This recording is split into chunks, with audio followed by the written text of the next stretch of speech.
नमस्ते, प्रणाम, राधे राधे। भैया आज मैं कुछ अपने जीवन का अनुभव बताने जा रहा हूँ जो 17 से 18 साल के बीच में मुझे सीखा हूँ और मैं जानता हूँ। कहते हैं ना, आजकल के ज़माने में बहुत ज़्यादा मान सम्मान देना भी अपने स्वाभिमान के लिए उचित नहीं है, क्योंकि अगर आप कैसा भी हो, कोई भी हो, मैं नहीं कह रहा सबकी बात, अगर उसके सामने अगर आप गए और हाथ जोड़ के बोल दे भैया प्रणाम, नमस्ते, ये नहीं कहेंगे वो अच्छे घर से हो गया, संस्कार से होगा, नहीं। उनके आगे वाले और बता तू ठीक है, बढ़िया है, पहला लफ्ज़ तू तड़ाके वाला निकलेगा, समझ रहे हो। और फिर हाल चाल हो गए, और पानी वानी पिएगा, खाना वाना खाएगा, नहीं सर, कहोगे नहीं सर नहीं, खाना वाना नहीं खाना, तो कहेंगे चल कोई नहीं, और बता फिर क्या हाल चाल है, कैसे आना हुआ, ये रहेगी बात।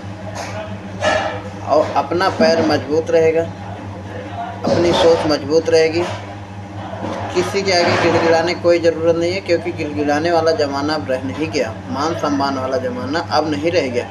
पहले था कि इज्जत दोगे तो इज्जत पाओगे, लेकिन अब वो ज़माना नहीं है। अब तो ये है ना, इज्जत दोगे तो बेइज्जती पाओगे, कर भला तो हो बुरा, ये ज़माना है।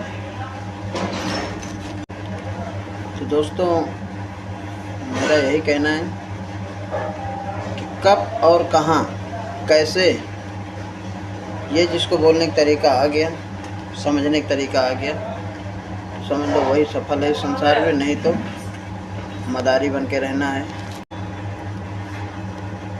नहीं तो फिर ये संसार मदारी बनेगा और हमें और आपको बंदर बनना पड़ेगा, और डंडे के इशारे नचाएगा और नाचना पड़ेगा, समझ लो। हर बात में हाँ हजूरी करते रहोगे, हाथ जोड़ते रहोगे, गिड़गिड़ाते रहोगे, तो उचित नहीं है। तो मैं तो यही कहूँगा भाई, अपनी सोच मजबूत रखो, अपने कर्मों को मजबूत रखो, अपनी बातों को मजबूत रखो। जहाँ 100 बात बोलनी है वहाँ 2 ही बात बोलो, लेकिन जो बोलो मजबूती से लेके बोलो, कि उसका निचोड़ निकालने वाले का पसीना आना चाहिए, नहीं तो चुप रहना ही भलाई है। और ये भी नहीं कहना हो कि चुप ही रहो, जहाँ बोलना है वहाँ अगर नहीं बोलो ठीक है जाओ। और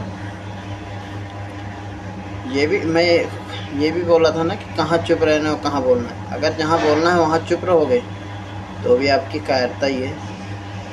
दोस्तों, बोलना भी उचित है, लेकिन जहाँ बोलने के लगे कि हाँ अब यहाँ बोलना है तो वहाँ बोल पड़ो, और नहीं तो चुप रहना भी सबसे बड़ा जवाब है।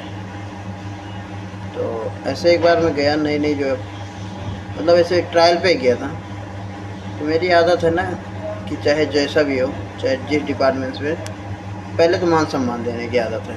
उसे प्यार से बोलेंगे, उसे परखेंगे, तौलेंगे कि हाँ है उस लायक कि नहीं है। तो तुम जैसे ही मान सम्मान वहाँ दिया,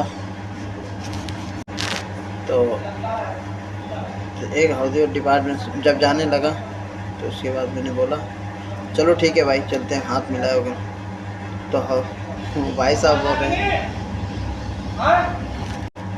दोस्तों, आज के लिए इतना ही। मेरा यही कहना है, वो ज़माना नहीं रह गया कि इज्जत दोगे तो इज्जत पाओगे, पहले सामने वाले के देखे कि उस काबिल है कि नहीं है।